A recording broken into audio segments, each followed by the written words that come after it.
Welcome to Becoming You Again. This is episode number 259, and I am your host, Karen Nelson. Welcome to Becoming You Again, the podcast where you learn to step into your power as a woman in this world, where you learn to reconnect to your wholeness, your integrity, and bring into alignment your brain, your body, and your intuition after divorce. This is the podcast where you learn to trust yourself again and move forward toward a life that you truly want. You are listening to Becoming You Again, and I am your host, Karen Nelson. Welcome back to the podcast, my lovely, lovely ladies. I am, as always, so happy that you're here.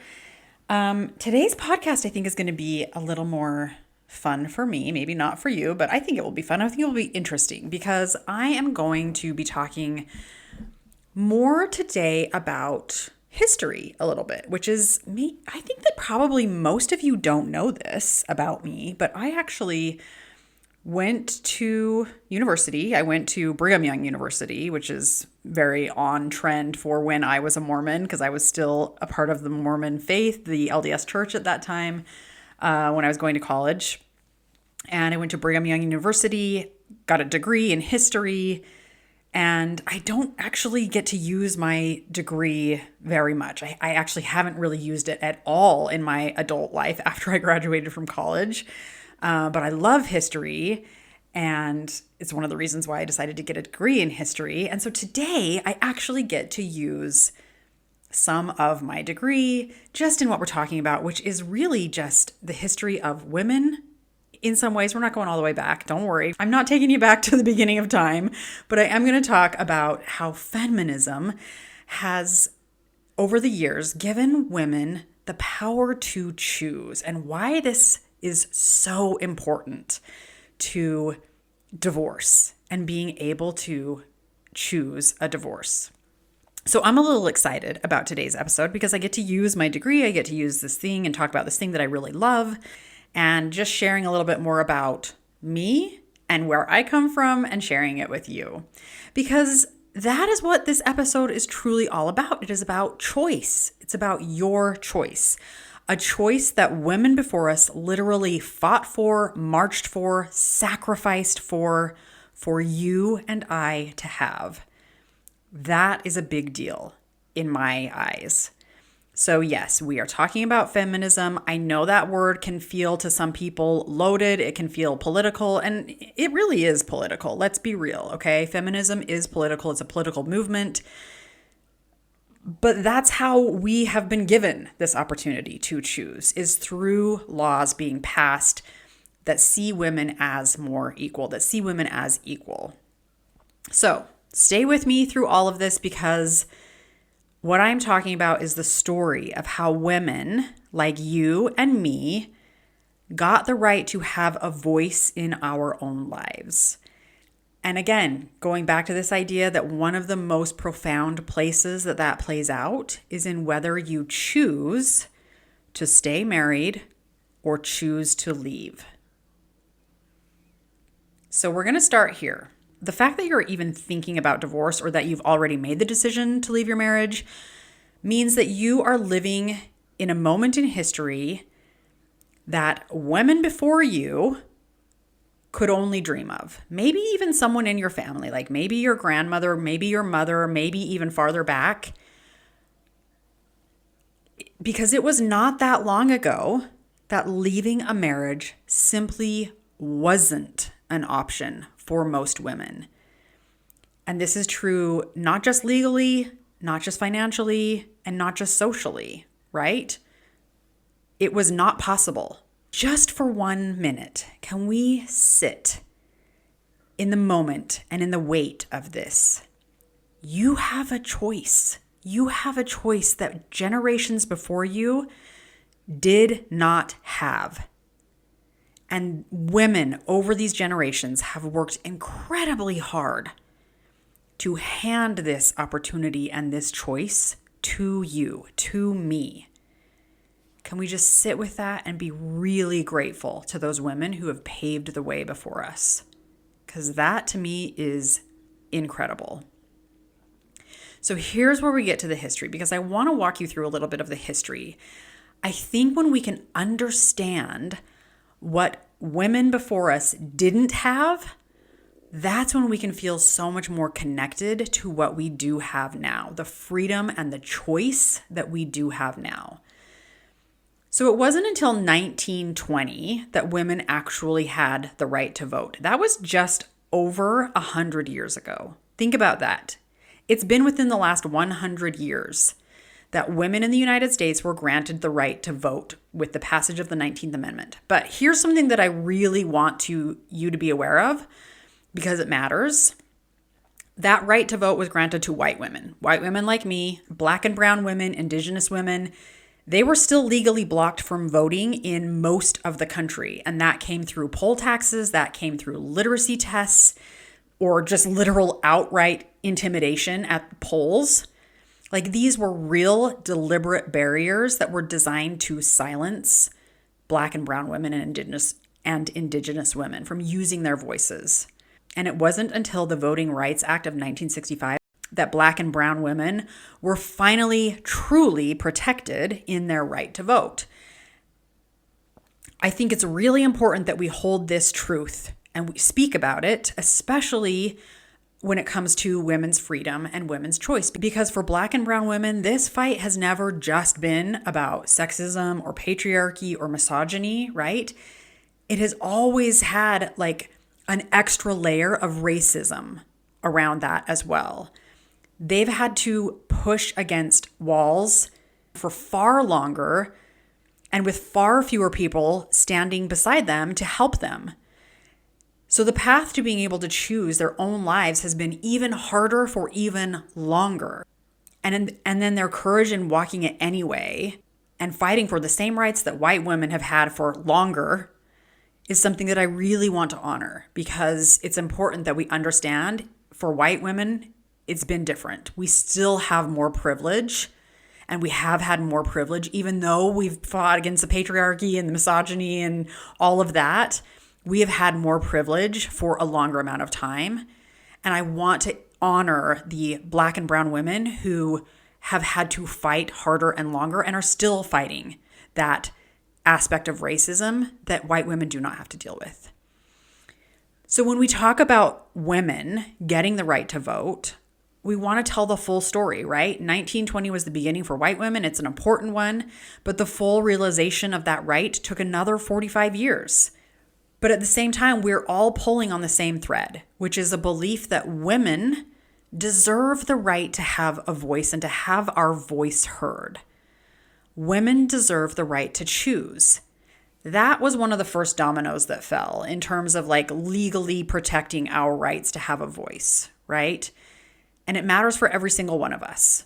So continuing in this vein of history, before 1974, a woman in the United States could not open a bank account, could not apply for a credit card in her own name without a male cosigner. And that could be either your husband or your father or even a male relative. Like if your dad was dead and you weren't married, you could have like your uncle sign for you. But you couldn't get a credit card in your own name without a male cosigner. She couldn't get a mortgage to buy her own home. She couldn't build a credit line for herself. Her financial life was literally dependent on, do I have this man's permission to be able to live my own life? So the Equal Credit Opportunity Act of 1974 changed that. Women could finally be financially independent. And this is why this matters so much. If you cannot fully support yourself financially, if you cannot open a bank account or rent an apartment or buy a home in your own name, how could you ever leave a marriage? Even a bad one, even one where you are being abused. You couldn't. You were trapped. And so many women dealt with this. And then continuing to bring in the historical aspects of this, the Civil Rights Act of 1964 and Title IX in 1972 opened the doors of education and employment to women in ways that truly changed what was possible for us. Like, women could now pursue careers, earn their own income, hold leadership positions, get advanced degrees. Yes, it was happening a little bit before that, but not nearly to the rate that we are at today, right? And so the first time women didn't need a husband to be the financial plan because she could be her own financial plan. And then, of course, women gaining access to contraception, reproductive health care, that just meant that we have more agency over our own bodies and our own timelines. Now, obviously, we know once Roe versus Wade was repealed a few years ago, we're still fighting for that, but we still have access, at least for now. I know there are some people who are trying to change these laws, but we still have access to contraceptives, which offers more women the freedom to choose when and if they want to have children, which is a huge, profound shift in terms of who holds the power over our body and our future. We're still fighting for that one. There's still more room to grow, and we will keep with the fight. And now let's talk specifically about divorce in terms of history, because this is really going to be important for you to understand. And I don't know how much you know about this, but before 1969, in order to get a divorce in the United States, you had to prove fault somewhere. You had to prove that your spouse had done something wrong in terms of either adultery or abuse or abandonment or cruelty, something like that. Like if you just didn't love them anymore, if you didn't get along, if you were just miserable, if you were unhappy, if the marriage no longer felt safe or a good fit or whatever, like for literally any other reason, it just wasn't good enough to get a divorce. Like legally, there wasn't a valid reason to leave unless it was like adultery, abuse, abandonment, right? And so then in 1969, California became the first state to pass no-fault divorce law under Governor Reagan. And so then by the 1980s, most every state in the US had followed suit with a no-fault divorce law. But here's what's going to completely blow your mind, because it completely blew mine when I realized that this was the case. I thought that by the late 1980s, all the states had adopted no-fault divorce. I was wrong about that. The last state to adopt the no-fault divorce law was New York. And it wasn't until 2010. 2010! That was 16 years ago. I have many clients, past and present, who live in New York. And I'm going to let you in on a little secret that not many people know about my business. Every single client that I have ever had over the last 5 years have been women who have asked for or filed for divorce or have chosen to leave their marriage. That means that 20 years ago, the women I work with who live in New York possibly could not have been able to leave their marriages in the same way they can today. Like if I had my business 20 years ago, right?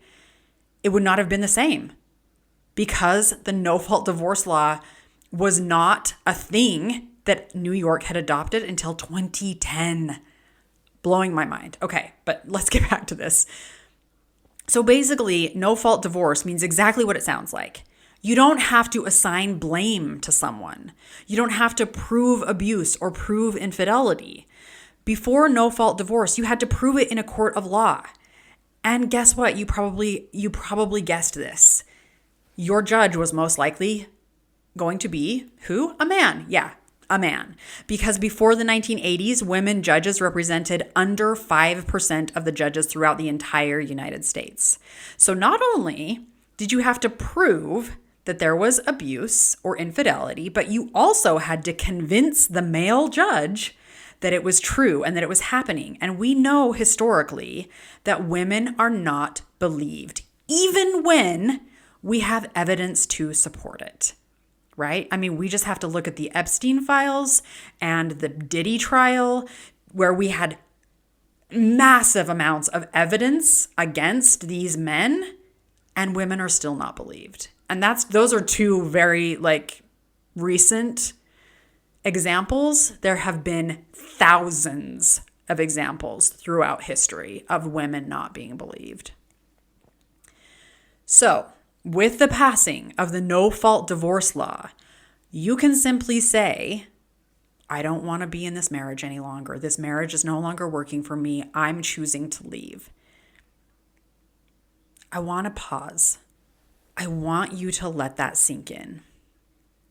For the first time in history, the law said A woman's unhappiness is a valid enough reason to end a marriage.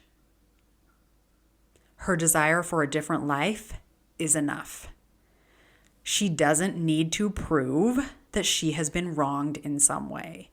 She just needs to choose herself. That is huge. That is huge. And it's not a coincidence that divorce rates rose significantly after the no-fault laws were passed. Not because marriage was suddenly worse off or relationships suddenly got terrible overnight. No, they were already terrible. It's because women finally had the legal and financial freedom to leave marriages that weren't working for them.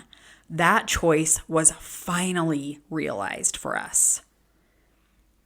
So why does any of this matter for you right now in your life? Because I want you to understand that wherever you are in your divorce journey, like whether you're still thinking about it, whether you're in the middle of getting a divorce, or if you're on the other side, you've already been granted the divorce and you are now rebuilding your life, you are standing on the shoulders of every woman who has fought for you to have this right. The women who marched for the right to vote, the women who pushed for financial freedom, the women who pushed for civil rights, the women who challenged the legal system that said that you could only leave if you could prove you'd been harmed in some way and then hoped that the judge would believe you. Every single one of these women was clearing a path so that you could stand where you are right now. And I want you to understand this. Choosing to leave a marriage or choosing to stay, either way, it is not a feminist act in and of itself. Feminism isn't about someone telling you what to choose. It's about the fact that you have the freedom to choose what is best for you. You get to choose what is best for you. I don't get to tell you what that is. Your husband doesn't get to tell you what that is. Your neighbor doesn't get to tell you what that is. Your religion doesn't get to tell you what that is. Your government doesn't even get to tell you what that is. You get to choose. That is freedom. And that choice is worth honoring, whatever path you're on. Because here's the thing I know about women who listen to this podcast. You're not choosing divorce because you just gave up. You are choosing it because you are brave enough to build a life that is truly yours. That's not selfish. That is courageous. That is choice. So many of the women that I coach come to me carrying so much shame. Shame about the divorce, shame about what people will think, shame about if they're going to ruin their kids' lives, or if they're going to be okay, or if they can make it, or if they can figure out what to do financially, or any of those things. And I want to offer you a different way of thinking about this, like a reframe on how you're thinking about divorce. What if instead of seeing your divorce as something that happened to you or something that you failed at, you saw it as something that you were finally empowered enough to choose? What if you allowed yourself to recognize that the very fact that you can make this choice and that the law supports it and that you have the financial tools and the legal rights to build a life of your own on your own terms, that is something to be incredibly proud of and incredibly grateful for? It's pretty fucking amazing. And I'm excited to be where we're at as women right now. And you are not broken because you got a divorce, because you chose a divorce. You are not a cautionary tale, as the rest of society will throw it back in our face and say, oh, look what you're doing. You're so stupid. How could you possibly want to leave a marriage and ruin your kids' lives and be on your own? You're just going to end up a sad, lonely cat lady. You are a woman in a long, powerful line of women who decided that their lives matter. You are becoming you again, and you are choosing it intentionally. That is powerful. That is beautiful. That is to be celebrated. All right, my lovely ladies. I know this was a lot of history. I hope that you found something interesting, You learned something new about yourself or about the women who came before you, maybe even someone in your own generational line. Maybe you understand them deeper now. I hope this episode lit something up inside of you. I hope it reminded you that your desire to live a life that feels right to you, that is valid. It's valid for you to want that, and it has always been valid for you to want that. It is now protected by law. It is backed by history, and you are supported by every woman who has come before you and who dared to say, I deserve more than this. I want more than this, and I am going to make it happen. That is what I have for you today. If this episode resonated with you, make sure and leave a rating and review wherever you listen to this podcast. Come and find me on Instagram or TikTok. I'm Karen Nelson Coaching. You can tell me exactly what you liked about the episode. I love to hear from you. I love this community. I think you're all beautiful and amazing women, and I'm so proud of you for choosing you, for standing in your power, for choosing courage, for doing something that's really hard but totally possible. It's your choice, and you're allowed to choose it. You are not starting over. You are starting from a place of hard-won freedom, that freedom to choose. You are becoming you again, and that is a beautiful thing. All right, my friends, I love you so much. Thank you for listening. I will be back next week. Hi, friend. I'm so glad you're here, and thanks for listening. I wanted to let you know that if you're wanting more, a way to make deeper, more lasting change, then working one-on-one with me as your coach may be exactly what you need. Together, we'll take everything you're learning in the podcast and implement it in your life with weekly coaching, real-life practice, and practical guidance. To learn more about how to work with me one-on-one, go to KarenNelsonCoaching.com. That's www.KarenNelsonCoaching.com. Thanks for listening. If this podcast agreed with you in any way, please take a minute to follow and give me a rating wherever you listen to podcasts. And for more details about how I can help you live an even better life than when you were married, make sure and check out the full show notes by clicking the link in the description.